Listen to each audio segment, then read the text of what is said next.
Dear students, आज अपन नया chapter start करेंगे जिसका शीर्षक है विक्रय अभ्यास, जिसको सेल्स कोटा के नाम से भी जानते हैं।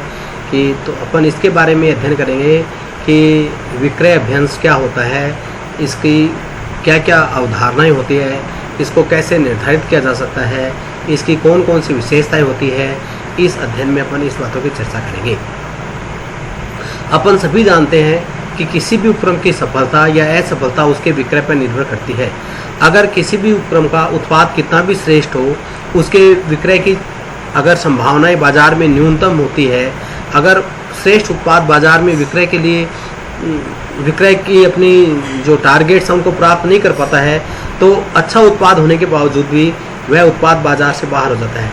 अतः एक उपक्रम इस बात को निश्चित करना चाहता है कि उसका जो उत्पाद है, उसका जो प्रोडक्ट है, उसकी जो वस्तु है, वो बाजार में निश्चित समय तक निश्चित मात्रा में उसका विक्रय हो, और उसके लिए जो निर्माण करता है, जो उत्पादक है, वो एक महत्वपूर्ण कार्य करते हैं। और वो कार्य करते हैं अपने विक्रेताओं के लिए, अपने मध्यस्थों के लिए विक्रय अभ्यास का निर्धारण करना। अर्थात विक्रय अभ्यास वह मात्रा होती है, विक्रय की वह मात्रा होती है जो एक निश्चित समयावधि में एक निश्चित विक्रेता द्वारा या एक निश्चित मध्यस्थों द्वारा उस लक्ष्य को प्राप्त किया जाता है। इस प्रकार हम ये कह सकते हैं कि प्रत्येक उपक्रम या प्रत्येक संगठन अधिकतम विक्रय प्राप्त द्वारा अधिकतम विक्रय करना उसका एक महत्वपूर्ण लक्ष्य होता है। इस उद्देश्य की प्राप्ति के लिए उपक्रम के प्रबंधक विक्रेताओं के एवं मध्यस्थों के विक्रय के टारगेट तय करते हैं या उनके विक्रय के एरिया तय करते हैं, और उस निश्चित एरिया में उनको वो विक्रय लक्ष्य प्राप्त करने के लिए मोटिवेट करते हैं। इन विक्रय लक्ष्यों की प्राप्ति का एक प्रभावी जो उपाय होता है वो विक्रय अभ्यास या कोटा कहलाता है। दूसरे शब्दों में अपन कहें तो अपन कह सकते हैं कि विक्रय कोटा विक्रय लक्ष्यों का वह भाग होता है जो विक्रेता, मध्यस्थ या किसी विक्रय क्षेत्रों को निश्चित समयावधि में प्राप्ति के लिए सौंपा जाता है। विक्रय कोटा या अभ्यास के रूप में जाना जाता है। विक्रय कोटा विक्रय प्रत्यय के रूप में हो सकता है, वस्तु के परिमाण के रूप में हो सकता है, या शुद्ध मात्रा की लाभ में हो सकता है। कहने का तात्पर्य है कि सेल्स कोटे का निर्धारण सेल्स के रूप में हो सकता है, उसमें कितना प्रॉफिट आएगा उसके रूप में किया जा सकता है, या आपको कितनी क्वांटिटी में मात्रा बेचनी है उसके रूप में हो सकता है, या आपको कितने रुपयों का माल बेचना है इसके रूप में हो सकता है। अर्थात विक्रय कोटा दूसरे शब्दों में अपन कहें तो एक उपक्रम में A B C D E F चार, मान लीजिए ये लोग सेल्समैन है, तो ए कितना विक्रय करेगा उसकी मात्रा रुपयों में तय करना, बी कितना विक्रय करेगा उसकी मात्रा तय करना, सी कितना विक्रय करेगा उसकी मात्रा तय करना, डी कितना विक्रय करेगा उसकी मात्रा तय करना। ये जो मात्रा है वो रुपयों में हो सकती है, या उदाहरण के लिए इकाइयों में हो सकती है कि ए 1000 यूनिट्स का विक्रय करेगा, बी 1500 यूनिट्स का विक्रय करेगा, सी 800 यूनिट्स का विक्रय करेगा। अथवा लाभ के रूप में हो सकती है कि ए के द्वारा प्रति माह 10,000 रुपये का लाभांश विक्रय के माध्यम से 10,000 का लाभ होना चाहिए, बी के माध्यम से प्रति माह 15,000 का लाभ होना चाहिए। कहने का तात्पर्य कि जो विक्रय कोटा का निर्धारण है वो एक निश्चित समयावधि के लिए होता है, और निश्चित समयावधि में एक विक्रेता को कितना विक्रय करना है उसकी मात्रा रुपयों में हो सकती है, या वस्तु की परिमाण में हो सकती है, या लाभ के रूप में हो सकती है। विभिन्न विद्वानों ने ये जो विक्रय कोटा है इसको अपने अपने हिसाब से परिभाषित करने का प्रयास किया है एवं उसको परिभाषित किया है। डाबरमैन के अनुसार विक्रय कोटा यथाचित रूप में अपेक्षित एक निष्पादन है। विशेषतः यह विक्रय की अनुमानित मात्रा है जिसे पूर्व निश्चित समय में एक उद्देश्य के रूप में प्राप्त किया जाता है। जे.आर. डाबरमैन स्पष्ट करते हैं कि एक निश्चित समय में आपको कितना विक्रय करना है इसकी एक जो अनुमानित मात्रा है वो अनुमानित मात्रा विक्रय कोटा है।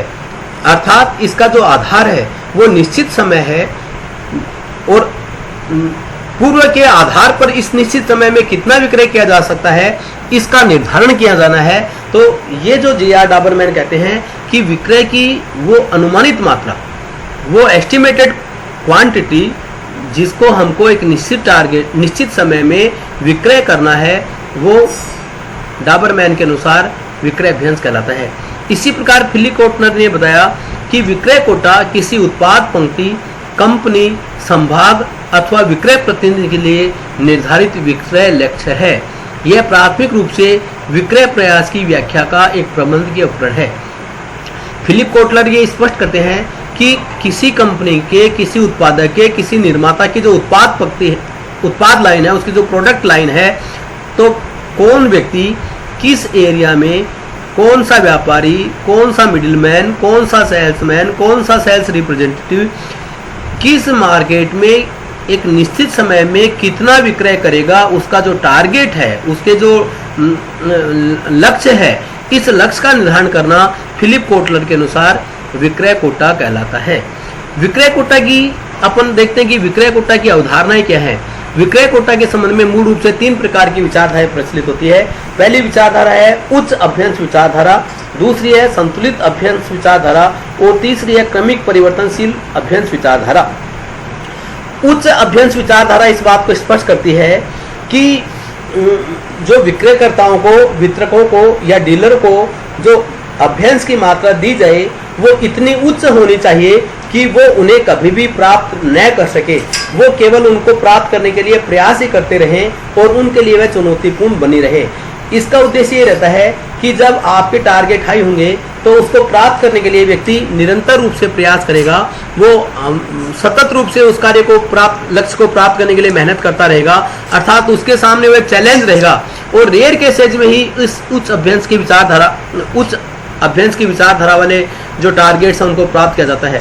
इसका एक महत्वपूर्ण नेगेटिव पॉइंट ये है कि चूंकि ये टारगेट इतने हाई होते हैं कि उनको विक्रेताओं के द्वारा, मध्यस्थों के द्वारा प्राप्त करना लगभग असंभव या बहुत कठिन होता है। अतः ये विक्रेताओं में, मध्यस्थों में, कंपनियों में निराशा का भाव पैदा करते हैं। अतः उच्च अभ्यंश विचारधारा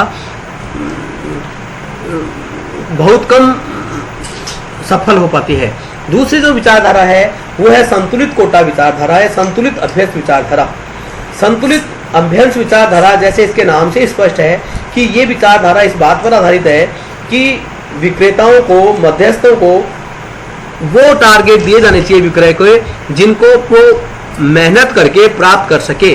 अर्थात इस विचारधारा में विक्रेता को जो टारगेट दिए जाते हैं, अगर वह पूर्ण मनोयोग से, चुनौतीपूर्ण तरीके से उनको मान करके अगर वह मेहनत करता है, आत्मविश्वास से उस कार्य को संपन्न करना चाहता है, तो वह उन अभ्यंश को प्राप्त कर सकता है। ये जो विचारधारा है वो सर्वाधिक प्रचलित विचारधारा है, क्योंकि इसमें कंपनी को अपने टारगेट्स भी प्राप्त होते हैं और विक्रेताओं को और मध्यस्थों को भी अपने टारगेट्स प्राप्त करने में सफलता प्राप्त होती है। इस प्रकार से दोनों ही पक्षकारों में आत्मविश्वास का संचार होता है, सफलता के सोपानों पर वो लोग चढ़ते हैं और परिणामतः सभी लोग संतुष्ट होते हैं। तीसरी जो विचारधारा होती है वो होती है क्रमिक परिवर्तनशील अभ्यंश विचारधारा। क्रमिक परिवर्तनशील अभ्यंश विचारधारा इस बात पर आधारित होती है कि जो विक्रेताओं को जो अपन विक्रय अभ्यंश देते हैं वो संतुलित तो होने ही होने चाहिए, साथ साथ वो उनमें काल, समय, परिस्थिति, समय के अनुसार उनमें परिवर्तन करने की संभावनाएं होनी चाहिए। क्योंकि किसी समय विशेष पर, किसी परिस्थिति विशेष पर किसी प्रोडक्ट की बिक्री ज़्यादा हो सकती है और किसी कारण विशेष पर उसी प्रोडक्ट की बिक्री कम हो जाती है। उदाहरण के लिए अगर कोई फेस्टिवल सीजन है तो उस समय पर 4 व्हीलर्स की बिक्री, इलेक्ट्रॉनिक्स की बिक्री, गोल्ड एंड ज्वेलरी की बिक्री है वो बढ़ जाती है, जबकि अगर फेस्टिवल सीजन नहीं है, ऑफ सीजन है, तो इनकी बिक्री कम हो जाती है। अतः अगर आपने एक निश्चित हर महीने का एक निश्चित ही टारगेट उनको दिया तो फेस्टिवल सीजन में ये टारगेट आसानी से प्राप्त हो जाएंगे, किंतु जब इनका ऑफ सीजन होगा उस समय टारगेट किसी भी स्थिति में प्राप्त नहीं होंगे। तो कई बार उनको वो कोटा विक्रय अभ्यंश बहुत छोटा लगता है और कई बार उनको ऑफ सीजन में वही विक्रय अभ्यंश बहुत बड़ा लगने जाता है। अतः उनको ये चाहिए कि समय, काल, परिस्थिति के अनुसार संतुलित विक्रय अभ्यंश में भी परिवर्तन होना चाहिए। अगर उनको कि विक्रय की संभावनाएं जिस समय ज़्यादा होती है तो इसे बढ़ाया जा सकता है और जिस समय कम होती है उस समय इसमें इसकी विक्रय के अभ्यंश की मात्रा में कमी की जा सकती है। इस प्रकार से अपन देखते हैं कि जो विक्रय अभ्यंश है वो 3 प्रकार से इसका निर्धारण किया जा सकता है। सबसे पहला है उच्च अभ्यंश, दूसरा है संतुलित और तीसरा है परिवर्तनशील। उच्च में टारगेट प्राप्त नहीं होते हैं, संतुलित में हमेशा प्राप्त होते हैं और परिवर्तनशील में टारगेट बदलते रहते हैं। अब अपन देखते हैं कि विक्रय कोटा की या अभ्यंश की कौन कौन सी विशेषताएं होती है। तो इसकी पहली विशेषता होती है वो होती है इसका संबंध निश्चित समय से होता है, अर्थात विक्रय अभ्यंश या विक्रय कोटा एक निश्चित समय के लिए तय किया जाता है। दूसरी बात होती है ये विक्रय के पूर्वानुमानों पर आधारित होता है, अर्थात विक्रय अभ्यंश पूर्व के जो विक्रय फोरकास्ट जो सेल्स फोरकास्टिंग है उस पर आधारित होता है। ये उसका बेस होता है कि हमारे फोरकास्टिंग क्या कहती है उसके आधार पर अपन करते हैं।